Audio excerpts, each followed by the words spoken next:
Sveiki, parodysiu, kaip į AutoCAD failus įsikelti kitus 2D arba 3D AutoCAD failus iš interneto. Pasirenkame meniu juostoje Plugins meniu juostą, spaudžiame ant Explore, palaukiame, kol atsidaro lentelė.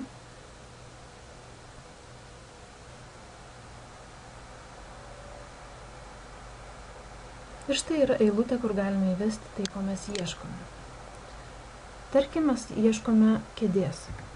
Rašome chair ir enter, laukiam, kol suieško. Kai čia yra ikona namelio, tuomet reiškia, kad AutoCAD'as ieško vidiniuose kompiuterio resursuose esančių blokų su kėdėmis. Ir štai mes matome keletą iš šių blokų. Galime juos įsikelti tiesiai į mūsų brėžinį. Tiesiog reikia paimti ir tempti į brėžinį. Ir štai mes jau turime kėdę. Tačiau, tarkime, mums neužtenka vien tik tai tos pasiūlos, kurią čia radome. Mes norime daugiau. Pasirenkame kitą ikoną, Autodesk Seek. Ir dabar iš naujo įvedame tai, ko ieškome. Ir štai išmetė mums daugybę įvairių kėdžių. Ir tai dar ne viskas, mes matome tai tokie 7 puslapiai. Spaudžiant Next galima peržiūrėti visus puslapius ir išsirinkti norimą kėdę. Spaudžiame ant pasirinktos kėdės ir mums duoda prieinamų failų variantus. Jeigu pelę užvedame ties pavadinimu, matome visą. Čia yra 2D failas. Čia tų tarpu yra 3D failas. Tarkim, man reikia tik tai 2D failo. Aš imu šitą ir tiesiog tempiu į lauką. Ir dabar manęs prašo pavadinti bloką. Kėdė. Aha, toks kėdė jau yra, vadinasi kažkokį kitą pavadinimą suteiksim. Paspaudžiam ir matom, kad man leidžia keisti dydį. Tarkim, man tinka 1:1, aš tiesiog spaudžiu klaviatūroje Enter, dar kartą Enter ir jau leidžia rinktis kampą, kaip aš noriu įdėti šitą kėdę, spaudžiu ir vis tiek man dar kažką prašo įvesti, Insert PSC, aš nežinau, kas tai yra, tai tiesiog spaudžiu Enter ir visus duodamus tegus tiesiog spaudžiu Enter, kol pasirodo kėdė. Ir dabar jūsų esama kėdė, aš galiu daryti, ką noriu, galiu ją išsprogdinti ir pasidaryti savo bloką, arba naudoti esamą bloką, jį visaip didinti ir panašiai. Taip pat AutoCAD'e mes galime rasti blokus kitą prieigą per dizaino centrą. Jeigu nėra pas jūs šone pasirinkta dar dizaino centrą, mes einame į View. Ir štai čia palečių ikonoje yra dizaino centro paletė.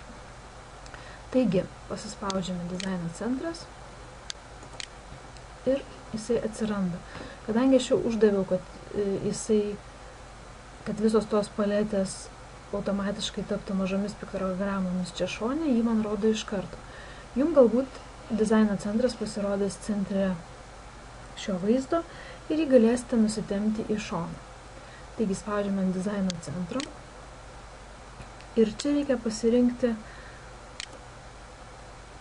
prie Program Files, susirasti Autodesk, pasirenkam AutoCAD 2013 arba tokio AutoCAD, koks pas jūs yra, išskleidžiam iš sąrašo, Sample, pasirenkame ENUS. Ir čia matom dvi galimybės, Design Center ir Dynamic Blocks. Pirmiausia, spaudžiam ant dizaino centro.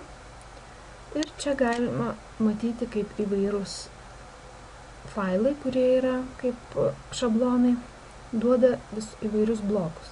Tarkim, aš noriu sužinoti, kokie šitame faile yra blokai. Tiesiog išskleidžiu ir spaudžiu ant Blocks ir matau, kokius blokus man duoda. Taip galima peržiūrėti visus failus,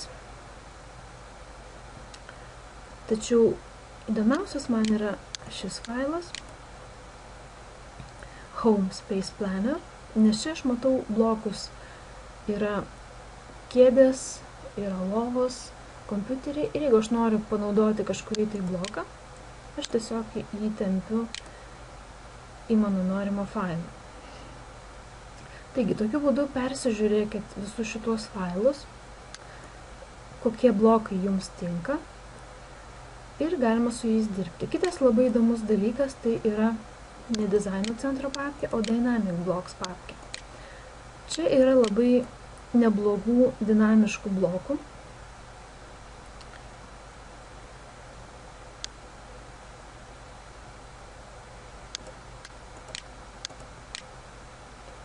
Štai čia Architectural Metric yra Do-Metric blokas.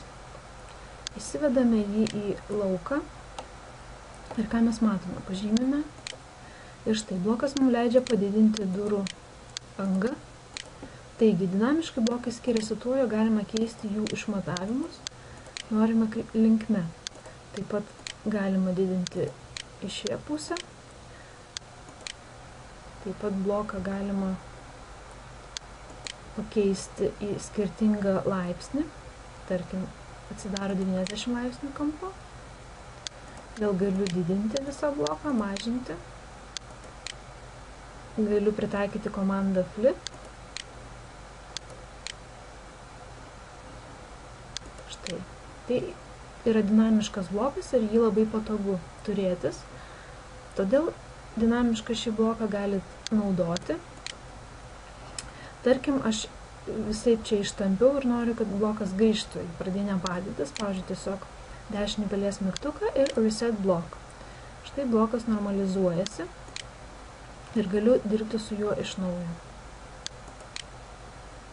Tarkim, man reikia 90 laipsnių kampu atsidarančio bloko. Taigi, šios blokus labai patogu naudoti, nes jie yra dinamiški. Vėliau išmokysiu pasigaminti tokius blokus patiems, o dabar tiesiog galite naudotis ir siūlyčiau pasinagrinėti kiekvieno šito failo viduje, kokiegi yra blokai. Taip pat galit pritaikyti ir Dimension Styles ir ką tik tai norite. Tačiau svarbiausia, manyčiau, šiuo metu čia yra blokai.